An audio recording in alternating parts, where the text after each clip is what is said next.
আসসালামু আলাইকুম ওয়া রাহমাতুল্লাহি ওয়া আলাইকুম আসসালাম ওয়া রাহমাতুল্লাহি তাআলা ওয়া বারাকাতুহু। বয়স ছোট ভাই বয়স কি খবর তোমার ভালো আছো না ভাইয়া? মাশাআল্লাহ, মাশাআল্লাহ। তো কোনটা পেয়ে দেন? ওই আজিয়ায় আসরের নামাজ পড়তে গেলাম।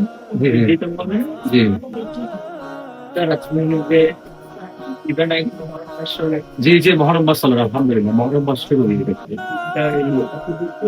কারবালার ময়দানের যুদ্ধ আইতেছি ছুটিতে স্যার আলহামদুলিল্লাহ, আলহামদুলিল্লাহ। আর তো আসলে আর এই দেশের মধ্যে সচরাচর কিন্তু এই ইসলামিক নলেজ সম্পর্কে বা ইসলামের মধ্যে এই যে ইসলাম ধর্ম এসে আর ভিতরে ইন ক্যান করে এসে ইন কিন্তু সহজে করতে চাইতে না চাই। আলহামদুলিল্লাহ আই দোয়া করে ভাই তোমার আলহামদুলিল্লাহ আরো বেশি করে দোয়া করে তুমি যে কারবালা সম্পর্কে জানতে চাও। তো কারবালার দিয়ে মূলত মানে ইসলামের ইতিহাসের মধ্যে এমন একটা ঘটনা জিয়ান সমগ্র দুনিয়া ব্যাপী প্রত্যেকটি ধর্মগ্রন্থ মানে কিন্তু এই কারবালার ইতিহাস সম্পর্কে কিন্তু দিয়ে আছে। তুই জানো আমার কারবালা এমন একটা বিষয়, কারবালার ব্যাপার যদি আর আলোচনা করতে গেলে অনেক সময় কিনা ভয় আর তো চা করিব, অনেক সময় আর তো বোঝা করিব।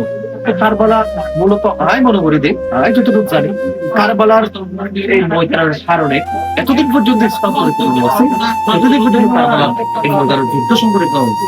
এটা এমন যুদ্ধ হয়ে এইভাবে যুদ্ধ হয়ে এই ছোট্ট বাচ্চা জয়নাল আবেদিন হযরত ইমাম হুসাইন রাদিয়াল্লাহু আনহু ছোট বাচ্চা এই কুখ্যাত এই কাফের ইয়াজিদি হযরত জয়নাল আবেদিনের পানি পর্যন্ত নড়বে। এই একটা মর্মান্তিক ঘটনা ছোট ভাই নবুঝো কি তো এই কারবালার ময়দান নইলে হয়তো বা সমগ্র দুনিয়ার মাঝে ইসলাম ইসলাম ধর্ম হয়তো বা পরিপূর্ণ হইতে। তো শুধু ইয়ার নয়, হযরত ইমাম হুসাইন রাদিয়াল্লাহু যুদ্ধ অবস্থার মাঝে ও নামাজুল্লাহ একটা সময় চাই যখন আযান দিয়ে আল্লাহু আকবার বলে যখন আযান দিয়ে এই আযানের উত্তম মাঝে এই যে যুদ্ধবিরতির মধ্যে সিস্টেম থাকে, যুদ্ধ লাগিলে দুই পক্ষের যুদ্ধ লাগিলে একটা যুদ্ধবিরতির একটা সিস্টেম থাকে, কিন্তু এই সময় দিব হইও না দুই রাহাত নামাজ পড়ি বললাহ হই দুই রাহাত নামাজ পড়ি বলে সময় চাই দে এই কাফের এই যে দে সময় নাও দে সিজদা ঠিক আছে নামাজ পড়া হইও না।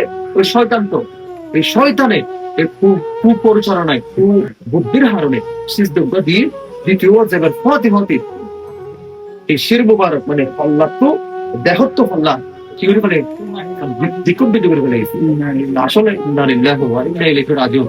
তারা এই যে মুসলমান হিসাবে এই ব্যাপার সম্পর্কে জানানো খুব বেশি জরুরি। আমি তুমি আসলে কত বেশি অভিজ্ঞ নয়, ইসলামিক আলোচক হিসেবে অভিজ্ঞ নয়, আমি সাধারণ মানুষ মানুষ হিসাবে এই মহরম মাস আর মুসলমান হলে খুব বেশি আর এই মাসের মাঝে আর তো এই দিন সম্পর্কে জানি দরকার আছে।